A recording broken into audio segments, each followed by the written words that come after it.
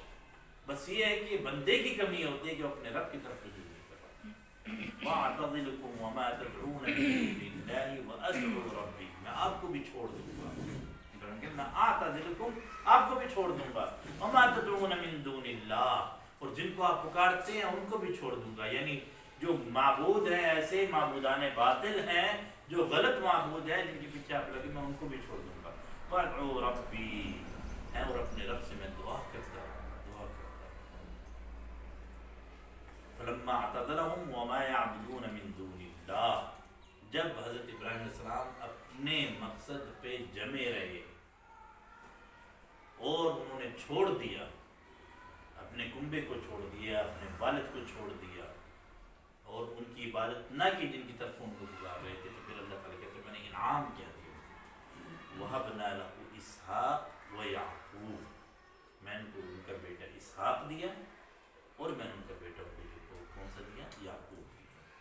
حضرت ابراہیم علیہ السلام خود بھی نبی تھے، ان کے دو بیٹے حضرت اسماعیل علیہ السلام اور حضرت اسحاق علیہ السلام بھی نبی تھے، اور حضرت اسحاق علیہ السلام کے بیٹے حضرت یعقوب بھی نبی تھے، اور حضرت یعقوب علیہ السلام کے بیٹے حضرت یوسف علیہ السلام بھی نبی تھے. یعنی 4 نسلوں تک نبوت جو ہے وہ حضرت ابراہیم علیہ السلام کی پیڑھی میں چلی. اور اس کے بعد حضرت عیسیٰ علیہ السلام تک جتنے نبی آئے ہیں، جتنے نبی آئے ہیں، وہ حضرت اسحاق علیہ السلام اور حضرت یعقوب علیہ السلام کی پیڑھی میں سے تھے. اور حضور اکرم صلی اللہ علیہ وسلم حضرت ابراہیم علیہ السلام کے بیٹے حضرت اسماعیل علیہ السلام کی پیڑھی میں سے تھے. یعنی اللہ تعالیٰ نے اتنے اپنے موقف پر جمے رہنے پر، رستے پر رہنے پر، اس کے لیے اپنے کنبے کو چھوڑنے پر، اور یہ ساری قربانیاں جو ہیں حضرت ابراہیم علیہ السلام پر بڑی آزمائشیں ہیں. اللہ تعالیٰ کو بہت زیادہ آزمائش میں ڈالا، لیکن وہ ہر آزمائش میں پورے اترے. یہ تو ایک چل رہا ہے نا حضرت اسماعیل علیہ السلام کے حوالے سے، اور اس حوالے سے حضرت اسحاق علیہ السلام کے حوالے سے، حضرت اسماعیل علیہ السلام کے حوالے سے بھی جو ان کے اوپر وہ آئی کہ ان کو چھوڑنا پڑا ہے. ابھی شیر خاری تھے حضرت اسماعیل علیہ السلام، تو اللہ نے حکم کیا جاؤ اپنی بیوی کو اور اپنے بچے کو چھوڑو. کہاں چھوڑو؟ مکے میں چھوڑو. مکے کی بات ہے، وہاں چھوڑ دیا، نہ پانی نہ کچھ بھی نہیں، صرف اللہ تعالیٰ کی کہنے کہ اللہ تعالیٰ نے کہا تو چھوڑا. پہلوٹی کا بیٹا، پہلا بیٹا جو وہی بزرگی میں جا کر، بڑھاپے میں جا کر، وہ کتنا پیارا ہوتا ہے انسان کو، لیکن چھوڑا. بیوی نے پوچھا کیوں چھوڑا، کیوں چھوڑ رہے ہیں؟ انہوں نے کہا رب نے. بس ٹھیک ہے، بیوی نے بھی ساتھ، ہم حاضر ہوں، ٹھیک ہے اللہ نے کہا تو پھر ٹھیک ہے، وہ ہمیں سنا نہیں کرے گا، ہم ایسے نہیں چھوڑ. حضرت اسماعیل علیہ السلام بچے ہیں، بلک رہی ہیں، پیاس لگی ہے، ریڑیاں رگڑ رہے ہیں، پانی نہیں ہے. والدہ بھاگ رہی ہیں اس پہاڑ سے اس پہاڑ پر کہ کوئی مجھے قافلہ نظر آئے، کوئی جاتا ہوا، کہیں کوئی چیز نظر آئے، کوئی سرسبز مجھے کوئی چیز نظر آئے، کوئی درخت نظر آئے، تو ظاہر ہے درخت ہوگا تو وہاں پانی ہوگا، اس طرح کا کوئی چیز نظر نہیں آئی. لیکن یہاں جو ایڑیاں رگڑی زمین پر ان کی حضرت اسماعیل علیہ السلام کی، تو وہاں سے زمزم کا چشمہ جو ہے جو آج تک جاری ہے. بندہ جب اللہ تعالیٰ کی راہ میں چلتا ہے اور اس پر تمام مصائب پر صبر کرتا ہے اور اپنی رستے پر جمع رہتا ہے، چھوٹی موٹی جو خطرات آتے ہیں، چھوٹی موٹی جو آزمائشیں آتی ہیں، جو مشکلات آتی ہیں، اس کے اندر اپنے رستے سے ہٹتا نہیں ہے، تو اللہ تعالیٰ اس کا اجر بہت بڑا دیتا ہے، ہماری توقع سے بھی زیادہ دیتا ہے. صرف یہ دیکھ رہا ہو تو میرا بندہ کون ہے، میرا بندہ کون ہے. یہاں کوئی بھی وڈیرا ہو نا، تو اس اس کی جتنی پاور ہوتی ہے نا، اس کے بندہ کسی مشکل میں پھنس جائے، ہم کہتے ہیں وہ تو بڑا بندہ، وہ تو نکال لے گا، اس کا خاص بندہ ہے نا، اس کو تو وہ نکال لے گا. تو ہم کیا کہتے ہیں کہ جب ہم اللہ کے بندے بن جائیں تو کیا ہمارا رب ہمیں نہیں نکالے گا؟ اس سے بڑا کوئی ہے؟ مسئلہ یہ ہے ہم اپنے رب کے بندے بنتے نہیں ہیں. رب کے بندے بنیں گے تو اللہ تعالیٰ ہمیں ہر مشکل سے نکالے گا، ہر مشکل سے نکالے گا. یہ ہو ہی نہیں سکتا کہ ہمیں مشکل سے نہ نکالے. اور اللہ تعالیٰ تو یہ کہتا ہے نا، مشکل جو انسان پر آتی ہے اس کی ہر لمحے پر خیر ہوتی ہے، اس پر اجر ملتا ہے، اس پر جو صبر کرتا ہے. اس نے تو ٹل ہی جانا ہوتا ہے، اس نے تو وقت نے گزر ہی جانا ہوتا ہے مشکل میں، اس سے بھی اللہ تعالیٰ نکال لیتا ہے. لیکن اس کے اندر جتنا وقت گزرتا ہے، ہر پل کا، ہر لفظ کا، ہر رد عمل کا، اس کو اجر بھی تو اللہ تعالیٰ دیتے ہیں نا.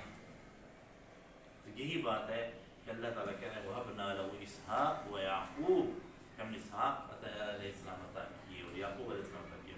وَكُلًّا جَعَلْنَا نَبِيًّا، اور ان تمام کو اور ہم نے جو ہے نبی بنایا. وَهَبْنَا لَهُم مِّن رَحْمَتِنَا، اور ان کو اپنی رحمت سے نوازا. وَجَعَلْنَا لَهُمْ لِسَانَ صِدْقٍ عَلِيًّا، اور ان کو سچی ناموری عطا کی، سچی ناموری عطا کی. حضرت ابراہیم علیہ السلام کے والد کہا جاتا ہے کہ ان کا نام آزر ہے، لیکن حضرت آزر کو، یعنی ان کو آزر کو، ان کے والد جو آزر ہیں جنہوں نے نہیں چھوڑا تھا تو ان کو کتنے لوگ جانتے ہیں. نام بھی پوری طرح کنفرم نہیں ہے، لیکن حضرت ابراہیم علیہ السلام کو پوری دنیا جانتی ہے، پوری دنیا جانتی ہے. ان کو عیسائی بھی مانتے ہیں، ان کو یہودی بھی مانتے ہیں، ان کو مسلمان بھی مانتے ہیں. یہ مشرکین جو مکہ ہیں وہ بھی ان کو مانتے تھے. ٹھیک ہے نا، یہ سچی ناموری یہی ہوتی ہے. ان کو ہر کوئی جانتا ہے، ہر کوئی اپنا بڑا ان کو شمار کرتا ہے کہ یہ ہمارے بڑے یہ ہیں. ہم یہ مانتے ہیں نا کہ حضرت محمد صلی اللہ علیہ وسلم ہمارے نبی حضرت محمد صلی اللہ علیہ وسلم ہیں، لیکن حضرت محمد صلی اللہ علیہ وسلم کے جو آباء و اجداد کے حضرت ابراہیم علیہ السلام. اسی طرح مشرکین چاہے بتوں کی پوجا کر رہے ہیں لیکن وہ اپنا بڑا جو ہے حضرت ابراہیم علیہ السلام کو مانتے ہیں. اس لیے یہ اللہ تعالیٰ کہتا ہے کہ جو میرے رستے پر چلتا ہے اس کو سچی ناموری جو ہے وہ عطا. تو اللہ تعالیٰ کی سے دعا ہے کہ اللہ تعالیٰ ہمیں اپنے ایمان کو صحیح کرنے کی توفیق عطا فرمائے. ہمیں اللہ تعالیٰ اپنا بندہ بنا لے، شیطان کے بندہ بنا لے، شیطان کے ساتھی بچنے سے بچا لے. اللہ تعالیٰ ہمیں سیدھی راہ پر رکھے اور ہمیشہ سیدھی راہ پر چلے.